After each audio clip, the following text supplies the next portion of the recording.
Everybody, Bizzoni back with you, and of course I like to say hashtag not bad for a fat guy.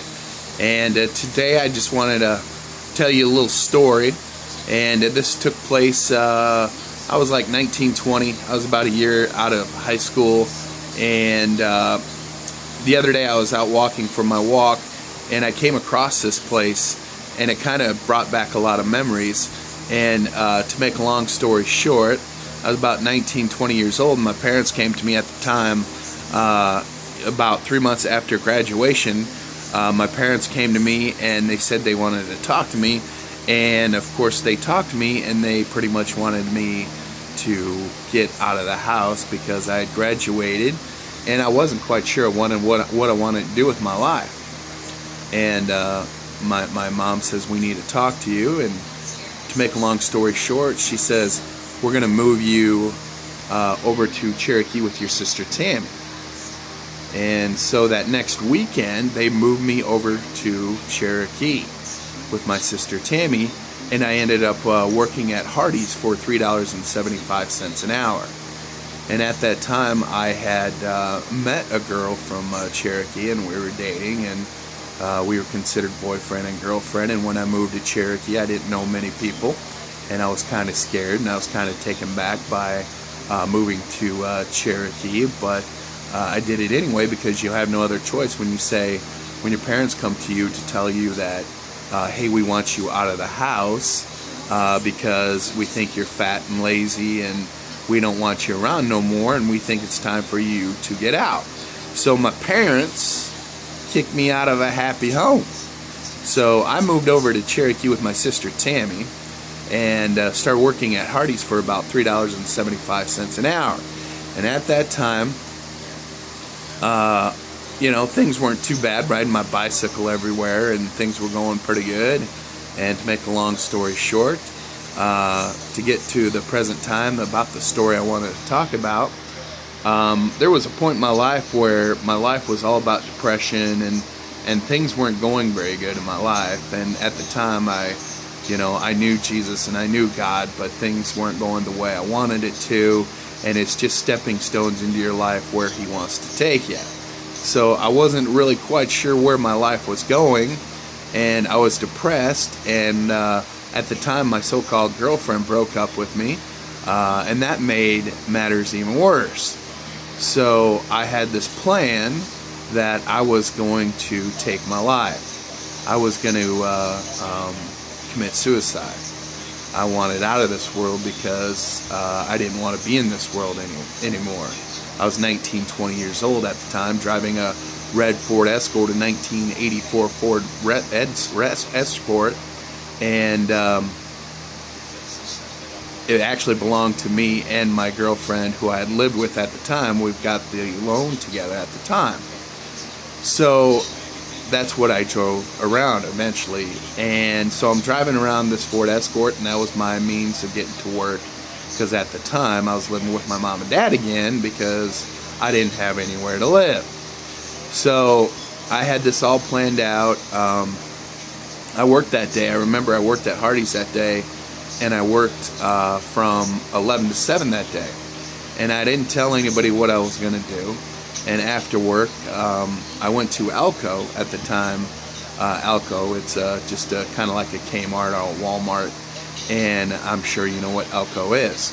So I went into Alco, and I got 2 bottles of sleeping pills, and I bought 2 Mountain Dews. And so I got back in my Ford Escort, and I drove to this location, and I was ready to check out. I was ready to die. I was ready to get the heck out of this world because life was not going the way I wanted it, and I had just broken up with my girlfriend at the time, and if I knew what I know now, I would never do anything stupid like that with my life, because no girl in this world is worth what I went through. So I remember getting my Ford Escort. I had sleeping pills, and I had the Mountain Dew, and I drive to this area here in Cherokee, and I remember pulling up. It was I don't know, mid-November, end of November, and I pull up, and I put my car in park, and I kept the car on. I had the radio on, and I take the 2 bottles of sleeping pills. I think it was Nytol, and I think there were like 60 pills. Okay, and I remember pour them out in my hand, and I had a handful, maybe more than that, of pills. And I remember sticking them all in my mouth, and I undid the lid of the Mountain Dew, and I took them all. I swallowed them all. And it wasn't more than 10 minutes, and all of a sudden, weird things started happening to me. And I said to myself, I'm dying, because I started to fade out. I started to lose consciousness. I started to lose reality about where I was and what was I doing. And all I can remember about the ordeal was I remember hearing the radio in the background, and pretty soon I find myself trying to reach for my car to put it in gear to go get help, because I knew it was something that I didn't want to do, and hospital was probably about 3 or 4 blocks away. And so I remember trying to reach for the gear shifter so I could go get help, and as I reach for the steering wheel, my hands, and this is completely being honest, my hands, I can't grab the steering wheel. It's going right through the steering wheel. I mean, everything was just, I'm grabbing for it, and I can't grab for it. Pretty soon, I feel this cool breeze blowing on my face. And I'm like, oh no, is this what death is all about? I'm dying. And I truly was dying. I remember a cool breeze blowing on my face, and I just blacked out. I don't remember anything after that. I don't remember seeing a white light. I don't remember anything. And this was about 8 o'clock.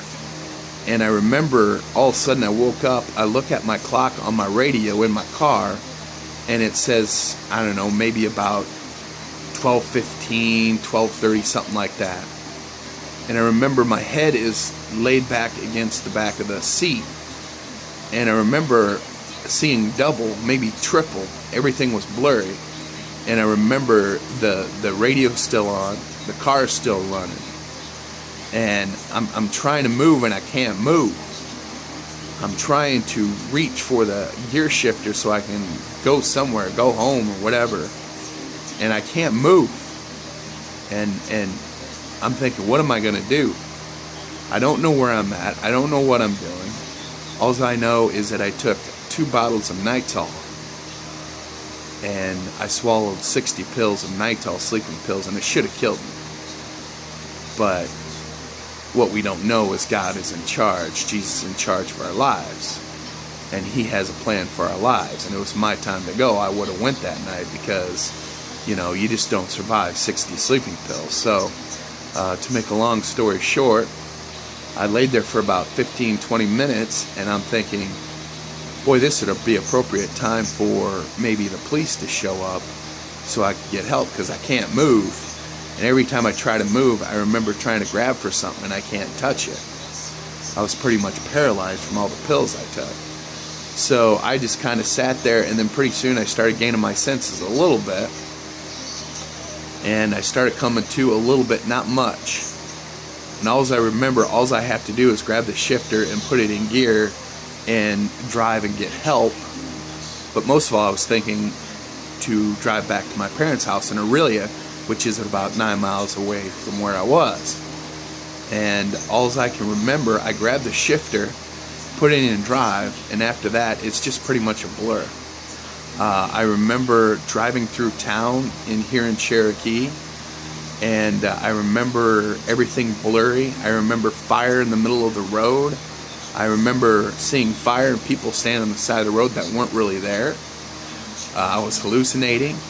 I should have drove probably to the hospital. I should have drove and maybe got some help from a cop or something. But I drove out near the bowling alley to drive back to Aurelia, and I did just that. I drove home. I don't know how I made it. I remember just seeing fire all the way from Cherokee to Aurelia. I got there by the grace of God. I got there by, angels helping me out. and it was unbelievable. It was something I'll never forget in my life, and I don't know how I got to Aurelia. The next morning I wake up laying on my mom and dad's couch, and I remember telling my mom what I had did, and she reacted in a way of, I thought a parent would react in a different way. She really didn't say much. My dad didn't say much. It was almost like they didn't understand my circumstances of being depressed, being in depression. I needed help. And I remember talking to my sister about it, my sister Connie, because I drove down to her house and told her what I did. And so my sister Connie gets on the phone with my parents and says, you know, your son is telling you that he almost killed himself last night, and it's almost like you guys don't care about what's going on. So to make a long story short, my parents take me to the doctor. I remember when Dr. Parker's office was up on Highway 59, and so I go see Dr. Parker, and Dr. Parker says you're not going to be feeling well for the next couple days, and he goes, I want to put you in the mental health, the MHI here in Cherokee. And he goes, are you willing to go? Willingly. And at the time I was going to go, I said, no, I really don't want to go to mental health. But he goes, will you go get help? Will you talk to somebody about this? And so I told him I would, because if I didn't want to get help, they were going to admit me to the mental health. I didn't want to be in the mental health for 30 days trying to work out my problems there. It's kind of like adding fuel to the fire. So to make a long story short, I went and got some help and talked to somebody about some of my problems. But I think back on that day, especially when I was walking that day, when I ran across the area where I almost ended my life, where I almost died. And I remember the exact place, pretty much the exact place, and I walked right by the place where I was parked. And all I can remember was losing my breath, and I had to stop for that split second because I couldn't breathe. I couldn't breathe. I started hyperventilating, and I wasn't putting myself into this. I just, all of a sudden it came back to me, hey, this is where I was parked, and I was going to take my life. And all I remember was stopping at the time when I was walking, hyperventilating, and I started crying because I thought about if I would have took my life that night, of all the people that I've helped with the message of God and Jesus, how if I weren't here, I would have never been able to change their lives, and how things would have been different. I would have never been able to do a radio career. I would have never been able to meet all my friends that I've met now. I wouldn't be able to influence people, and I wouldn't probably been saved because the life I was leading. I was doing bad things with my life. I was stealing. I'm not going to tell you what. I was drinking. I was having sex with women, and I was pretty much going down a one-way road, a dead-end road, where it was leading to nothing. All because of what was going on in my life. I was depressed because of all the things that I did that led me all to the depression. You know, drinking and having sex with multiple women and just not being a good person. And so that day when I was walking, I just lost it. I just lost it. I had to stop, regaining my composure. And Jesus spoke to me that day, and he says, yes, this is what would have happened if you would have died that night. That's why I didn't take you. I spared you your life. And I thanked him right there, because I've known that I've influenced people in my life, and people's influenced me. I've come a long way since that moment in my life. There's been some hardships, there's been some downfalls, but most of all, I've learned from that night where I wanted to die. And I know there's a higher power out there that controls people's lives. So, you know, at this moment, somebody might be watching this right now, thinking they want to take their lives. They want to commit suicide by whatever it is. And let me just tell you that God has a purpose in your life, okay? God is working on you right now. God has that plan. Don't do it, okay? Don't do it. Don't take your life, okay? because it's going to get better. Things are going to work out. All right? Look at me. I was 19 years old thinking my life was over. My life had just begun. I was 19 years old. I'm 47 now. And I love Jesus with all my heart. I love God with all my heart. And I am so happy with not being dead at that time when I took those sleeping pills, because there was people out there that God had wanted me to come across to influence them to be a better person or to save their souls. So that's my story today, and I'm sticking to it. That moment in my life, I was 19, 20 years old, and I stuck 60 sleeping pills in my mouth. I was going to end my life because my life sucked. I was depressed. If you're depressed, go get help, okay? Go get help or call somebody. Don't do suicide. It's not worth it. It's not worth it, all right? That's my story on the day, that night, I almost died. All right? The moral of the story is, give it time. It's going to work itself out. And this soon, too, shall pass. So, anyway, everybody have a great day, and subscribe to my YouTube channel, all right? And tell stories about everything, whatever it is. If I feel like telling a story about whatever it is, I'll tell it. So, give your life some time. Don't do it. Don't try anything stupid. It's not worth it. All right? So anyway, make sure you subscribe to my YouTube channel. And thanks for listening. And just wanted to tell you that story. God bless. Jesus loves you. God loves you. And I love you. And have yourself a great day. And thanks for watching. Bye-bye.